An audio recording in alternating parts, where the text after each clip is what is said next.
The evening sun was slowly melting into the horizon when the news reached Sundar Pichai's ears. Prime Minister Modi was coming. Not in a week, not in a few days, but tonight.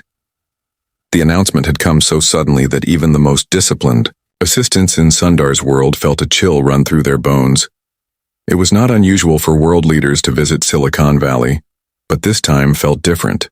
There was something heavy in the air, something that made Sundar's chest tighten in ways he could not explain. Perhaps it was because the visit was not merely political. It was personal. It was a meeting of two men who had walked very different roads, yet carried the same soil in their hearts. Sundar leaned back in his chair, staring at the quiet glow of his office lights. Around him, the glass walls reflected the faint hum of the campus outside. Employees rushed to prepare presentations, set up rooms, polish details that no one would ever notice but that everyone feared might matter. Sundar's eyes, however, were not on the spreadsheets or the reports. They were on the memories floating in his head, the narrow streets of Chennai, the voice of his mother calling him for dinner, the smell of coal dust when his father returned from work.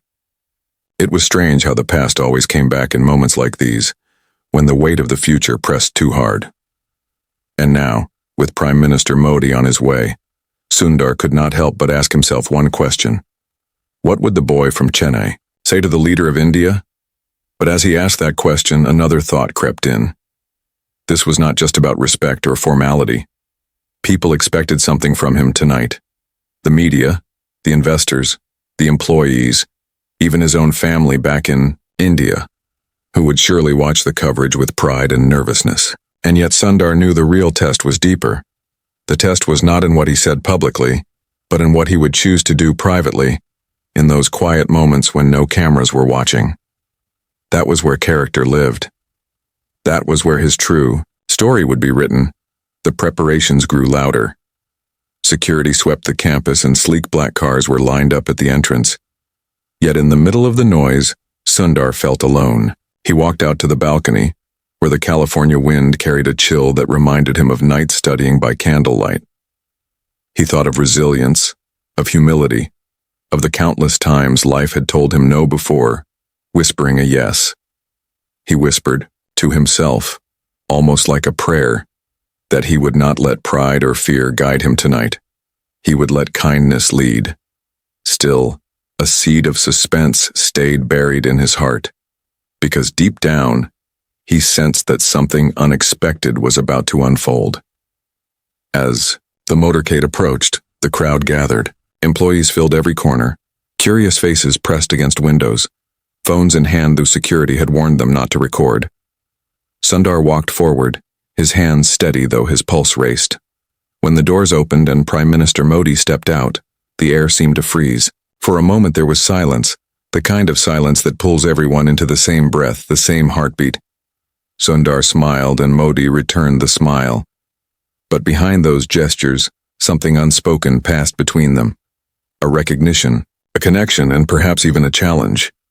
Sundar welcomed him with respect, but the Prime Minister's eyes carried questions. Questions about India's future, about technology's role in shaping lives, about the millions of young people whose dreams rested on opportunities that companies like Google could unlock. Sundar answered with words of progress and vision, yet even as he spoke he felt an unease building. The truth was, his journey had taught him that the most powerful answers were not always spoken. Sometimes they were shown, sometimes they were lived. And he realized in that instant that before the night was over, he would have to show something that no one expected. Not Modi, not his employees, not the world. As they walked through the campus, the cameras clicked. The conversations flowed and the speeches sounded polished. But in between those rehearsed moments, Sundar's heart pounded with a secret thought. He had prepared a gesture, a small but powerful act that came not from the head of Google, but from the boy who had once walked barefoot to school with nothing but hope in his pocket. It was risky because it might confuse people or even draw criticism. Yet he felt it was necessary, because only through that act could he honor the values that shaped him: respect, humility, resilience, and kindness. The evening stretched on. Laughter mixed with serious talks, and the entire campus seemed to glow with pride. But just as the event reached its peak, Sundar quietly excused himself and disappeared into a side room. No one noticed, not even the cameras. His heart thudded as he prepared himself, because in just a few moments he would step out and do something that would leave everyone stunned, something that would be remembered not for its grandness but for its truth. And as his hand touched the door, he knew there was no turning back. The sound of applause echoed from the hall, waiting for him to return. Sundar closed his eyes, took a deep breath and whispered to himself, "This is for them, not for me." And with that, he pushed the door open. The air in the hall was thick with expectation. Prime Minister Modi stood at the center, surrounded by dignitaries, executives, and young engineers who had fought for the chance to be in that room. Their eyes gleamed with admiration and curiosity, waiting for every word spoken, every gesture made. Applause had just faded after a round of speeches, but beneath the sound of clapping and clicking cameras, there was a subtle tension that no one could name. People whispered to one another, wondering where Sundar had gone. The CEO of Google was missing at the very moment everyone thought he would stand tallest. And yet, far from the lights, Sundar was walking back with a decision burning in his chest as he entered through a side door, the applause still echoing. Sundar's mind returned to his father's voice. He remembered evenings when his father would place his rough hands on the dinner table and speak of dignity. His father had once said, "Respect is not in how high you stand above others, but in how deeply you bow to those who carried you there." Those words, once so simple, now weighed heavily on him. He thought of the thousands of engineers in the room, many of them immigrants like himself, each carrying their own silent sacrifices. He thought of his mother who had saved coins for his education, of the teachers who had seen potential in him when no one else did.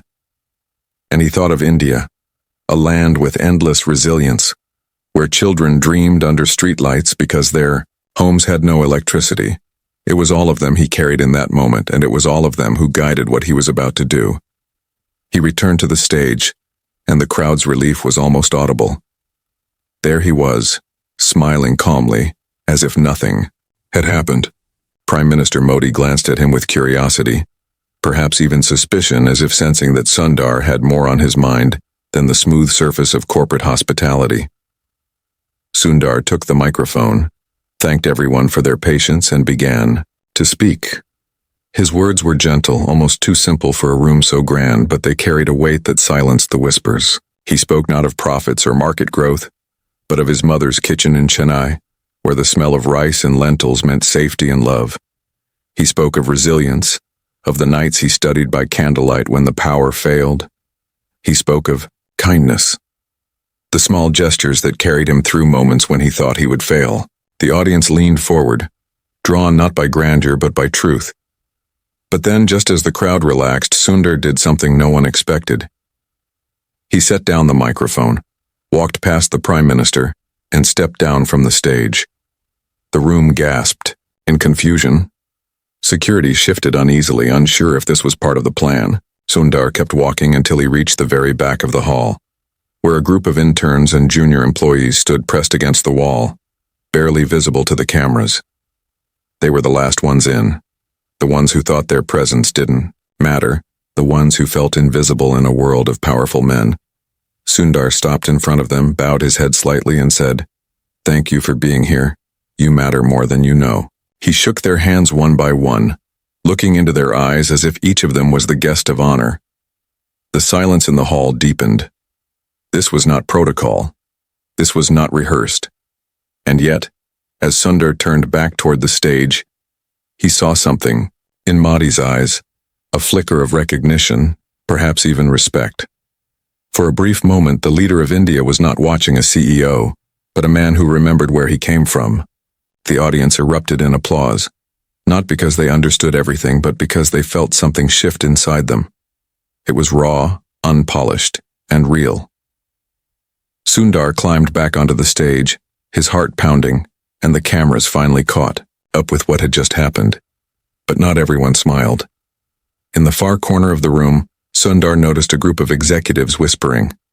Their faces were tight, their brows furrowed. To them, This was not humility, but risk.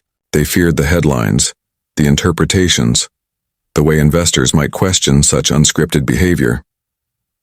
Sundar read their expressions, but he did not flinch. He knew this night would test him, and he was ready to stand in the fire. Still, as he turned back toward Modi, he wondered whether his gesture had truly been understood, or whether it would be twisted into something else entirely. Prime Minister Modi stepped forward, microphone in hand, his voice steady. "Sundar," he said, "you have reminded us all tonight that greatness is not in what we build, but in what we remember." The audience applauded again, but beneath the sound Sundar heard a deeper note in Modi's tone, something unspoken, something that felt less like praise and more like a challenge. Sundar held his gaze, silently asking what that challenge might be. And for a moment, the entire hall seemed suspended between two men, one representing a nation and the other representing millions of dreams carried across oceans. Then, unexpectedly, Modi leaned closer, his voice lowered so that only Sundar could hear. "There is something you must decide tonight," he whispered, "and it will not be easy." Sundar's breath caught in his chest. He had no idea what the Prime Minister meant, but he felt the gravity of it press down like a storm rolling. And the applause still roared, the cameras still flashed, but inside Sundar's mind a new question thundered louder than all of it. What decision was waiting for him, and why did it matter so much? The sound of applause faded like waves retreating from a shore, leaving behind a silence that felt strangely heavy. Sundar stood still, his mind racing with the weight of Modi's whispered words. "There is something you must decide tonight." The sentence repeated itself over and over, each time growing louder inside him, echoing in the spaces of his past, his present, and his uncertain future. He glanced toward the Prime Minister, but Modi's face had returned to calm dignity, betraying no hint of the secret challenge he had placed in Sundar's heart. It was almost as if the whisper had been imagined, but Sundar knew better. It was real, and now he was left to wonder what storm awaited him. The evening continued with speeches, photographs, and polite exchanges, yet Sundar found himself detached from it all. His smile was present, his gestures precise, but his mind drifted like a kite untethered. He thought of decisions, the countless small ones that had led him here, from choosing to study in America to staying up nights solving problems no one else dared to face. But this felt different. This was not about code, not about market strategies, not even about leading one of the world's most powerful companies. This was personal, and the way Modi had spoken, it felt as though the decision carried the weight of millions of lives, not just his own. As the dinner began, the room filled with aromas of spices and carefully crafted dishes meant to honor both India and California. Yet Sundar tasted nothing. Across the table, Modi engaged in conversation with business leaders and policymakers, his words smooth, his presence commanding. Sundar watched him, searching for clues, wondering if the decision was hidden between the lines of his sentences. But nothing was clear. It was as if Modi had drawn a curtain, leaving Sundar on the outside, staring at shadows, waiting for a door to open. And then it happened. In the middle of the meal, Modi leaned back slightly and turned his gaze toward Sundar again. Their eyes met, and this time there was no smile, no disguise. In that look, Sundar saw a reflection of something he had not expected. Not power, not politics, but vulnerability. It was fleeting, almost gone the moment it appeared, but Sundar recognized it because he had felt it too. The weight of responsibility, the loneliness of leadership, the constant burden of being more than a man, of being a symbol. It was in that silent exchange that Sundar realized Modi's words had not been a warning. They had been an invitation. After the dinner, as the guests began to leave, an aide quietly approached Sundar and asked him to step into a private room. His pulse quickened. He knew this was it. Inside, the room was dimly lit, the hum of the event muffled by thick walls. Modi stood alone by the window looking out into the California night, his hands folded behind his back. For a long moment, neither man spoke. The silence stretched like a rope between them, pulling tighter with every second. Finally, Modi turned. His eyes were steady, his voice calm, but his words carried the force of a storm. Sundar, you have the power to shape not only this company, not only Silicon Valley, but also the future of millions of young minds in India. You know their struggles. You lived them. You understand what it means to dream without resources. Tonight I ask you to decide. Will you stand only as a leader of Google? Or will you stand as a son of India, willing to use your position to bring light where there is still darkness? Sundar felt his throat tighten. The question pierced deeper than he had expected. He had always carried India in his heart, but to be asked directly in this way to make a choice that blurred the lines between his role as a global leader and his roots as a boy from Chennai, it shook him. Images flashed in his mind. Children studying under dim streetlights, families saving every coin for their children's education, young men and women staring at computer screens with hope, but without guidance. He thought of his own journey, the doors that had opened because someone believed in him, the chances he had been given, and now, standing in this quiet room, he realized Modi was asking him not for charity, not for a gesture, but for commitment, a decision that could define his legacy. But inside him, fear stirred. He knew the risks. The board at Google, the shareholders, the critics. They might not understand if he shifted focus, if he poured too much of himself into something that seemed outside the company's immediate interests. He might be accused of mixing politics with business, of allowing sentiment to guide strategy. And yet the voice of his father echoed once again. Respect is not in how high you stand above others, but in how deeply you bow to those who carried you there. Sundar's chest rose and fell as he stood between two paths. One safe, polished, and expected, the other uncertain, dangerous, and true. Modi stepped closer, lowering his voice. This is not about me. This is not about politics. This is about the children who will never see opportunity unless someone like you remembers them. So I ask you again, Sundar, who will you choose to be tonight? The room grew unbearably quiet. Sundar's heartbeat thundered in his ears. His lips parted, ready to speak, but no words came, because he knew that whatever he said next would not only change how Modi saw him, but how he would see himself for the rest of his life. The room felt smaller than it was, as if the walls themselves were leaning in, waiting for Sundar's answer. The quiet hum of the air conditioning was the only sound, yet it seemed deafening to him. His mind raced, circling through possibilities, consequences, and the weight of both paths laid before him. On one side, safety. The polished life of a CEO, the guarded smiles of shareholders, the applause of those who wanted results measured only in numbers. On the other side, risk, a deeper promise, a commitment that could change lives but also stir storms that he might never control.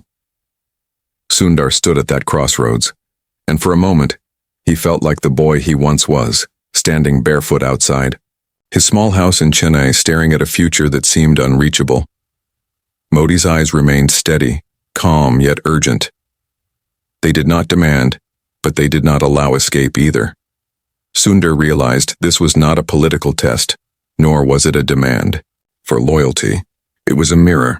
Modi was holding up a mirror to him, forcing him to see who he truly was and what he truly valued. Sundar felt his throat tighten as he thought about the long arc of his journey. The scholarships, the visas, the moments of failure that almost broke him, and the unexpected hands of kindness that lifted him when he could not lift himself. He knew those hands had belonged to people who did not ask whether helping him was practical, who did not calculate the returns, who simply believed in giving someone else a chance. And now, in this quiet room, he felt the universe asking him to be that hand for others. He opened his mouth to answer, but before words could leave him, he remembered the faces of his board members, their sharp questions, their cold calculations. He remembered the headlines that appeared whenever a CEO stumbled, harsh, unforgiving, quick to judge. He remembered the pressure of quarterly expectations, of shareholders who cared only about profit margins. The thought of risking all of that made his hands tremble. He had worked so hard to stand here, and one wrong step could undo it all. He could almost hear their voices now, saying he had let sentiment weaken him, saying he had confused leadership with charity. But then another voice rose inside him, quieter yet stronger. It was the voice of his mother. He remembered her standing in their tiny kitchen, serving food first to her children before eating herself, always putting others ahead without a second thought. He remembered her telling him, "When you rise, never forget to reach back and pull someone else with you." The memory struck him with such force that his eyes grew wet, though he blinked them clear before Madi could see. The silence stretched longer. Finally, Sundar spoke, his voice low, careful, as if each word carried the weight of an entire lifetime. "Prime Minister," he said, "I have never forgotten where I come from. India lives in me every day. But if I commit to what you are asking, I must do it fully. Not as a gesture for tonight, but as a promise that will last. And I do not yet know what that promise will cost." Modi stepped closer, his expression softening. "That is why it must be a decision of the heart, Sundar. Cost will always exist, but legacy is measured not by what you keep safe, but by what you risk for others." Those words struck him deeply. Sundar lowered his head, his hands tightening into fists. He knew Modi was right. Yet the weight of the unknown pressed harder than ever. He thought of his children, of the life he had built in America, of the delicate balance he had worked years to maintain. He thought of being judged, perhaps even misunderstood. But beneath all of it, he felt something else stir. The undeniable pull of purpose, the whisper that perhaps his journey had never been about reaching this office, but about what he could do once he was here. As he raised his head again, ready to speak, a sharp knock echoed on the door. Both men turned. An aide rushed in, whispering urgently into Modi's ear. Sundar saw the Prime Minister's face shift, his calm expression giving way to concern. The aide's voice was too low to hear clearly, but Sundar caught fragments. Emergency. Students. Demonstration outside. Media present. Modi's jaw tightened, and he gave a short nod before the aide hurried out. Sundar's chest tightened. Whatever decision he was meant to make, it seemed fate had chosen not to give him the luxury of time. The urgency outside was pressing closer, threatening to break into the quiet sanctuary of their conversation. Modi turned to him once more, his eyes sharper now, the vulnerability gone, replaced by something more commanding. "The choice is no longer distant, Sundar," he said. "It has arrived. The students outside are not protesting me. They are waiting for you. They believe you can answer their cries. The question is, will you?" The sound of voices outside began to seep through the walls, muffled but growing louder. Sundar felt his heartbeat pound against his chest harder and harder, as though it wanted to break free.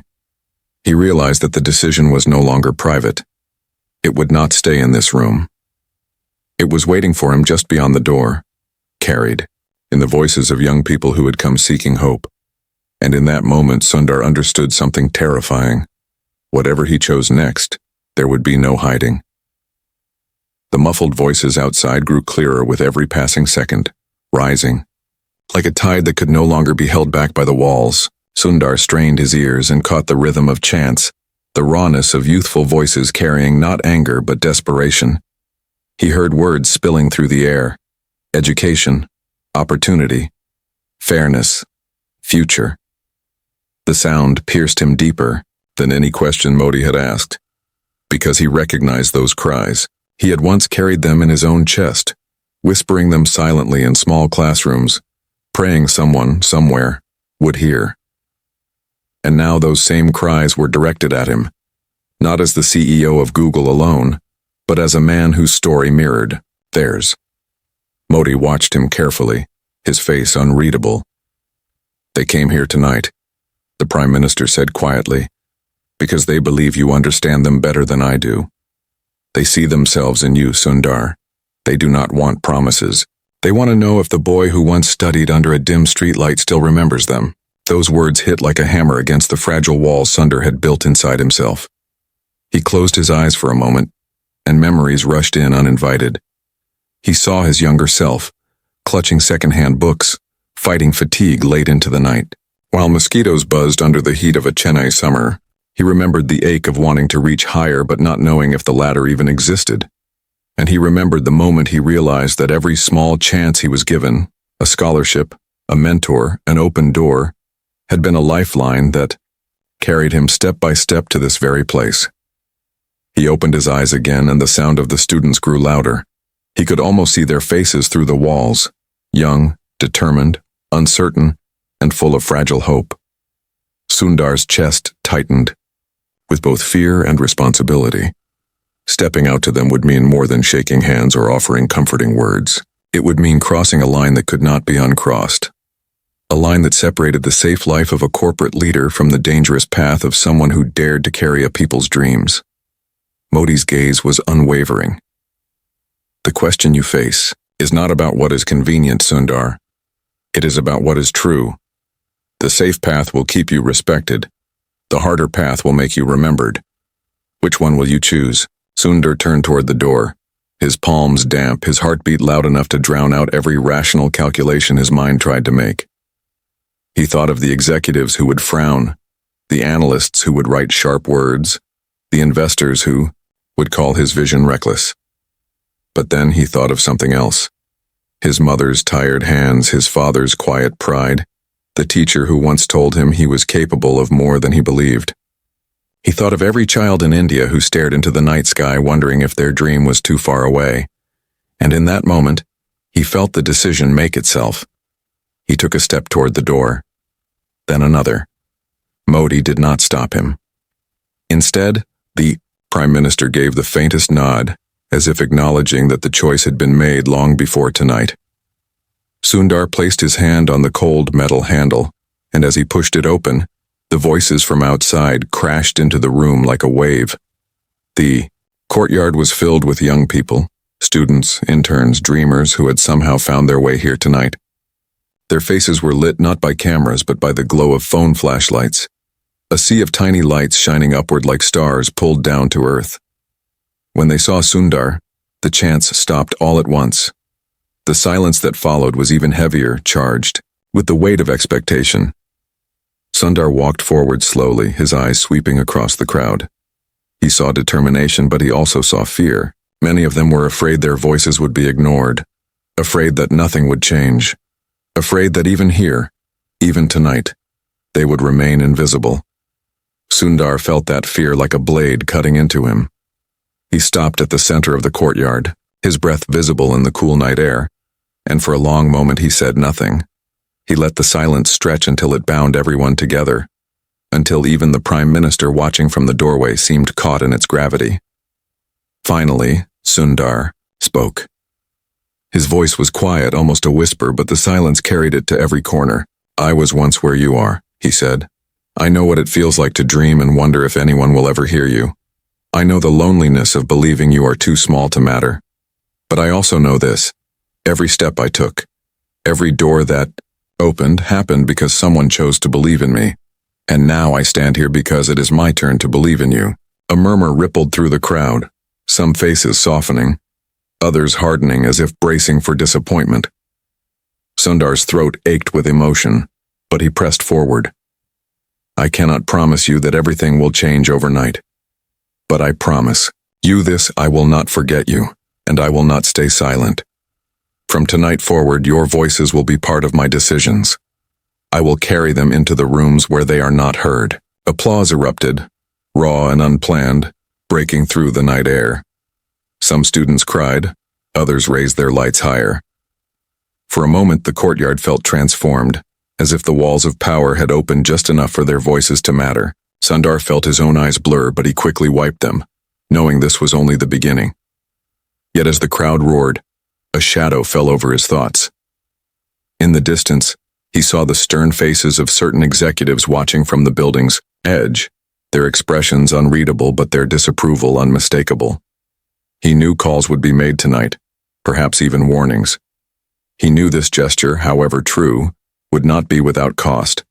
And then, just as the noise of the students filled the air, his phone buzzed in his pocket.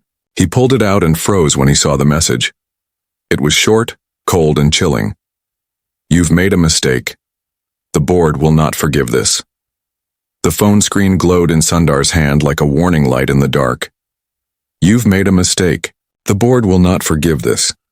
The words burned into his mind sharper than any applause or chant could soften. For a moment, the noise of the courtyard faded, the students' cheers dissolving into a distant hum, as if the entire world had gone silent to let him wrestle with the weight of those words. Fear coiled inside his chest. He had always known that leadership carried risks, but this felt different. This felt like standing on the edge of a cliff with no rope, only the certainty that once he stepped forward, there would be no turning back. He slid the phone back into his pocket and looked out at the faces before him. The students' lights still glowed like stars, their eyes wide, their hopes fragile. They did not know what message he had just read, nor could they imagine the kind of storm that waited in polished boardrooms and cold emails.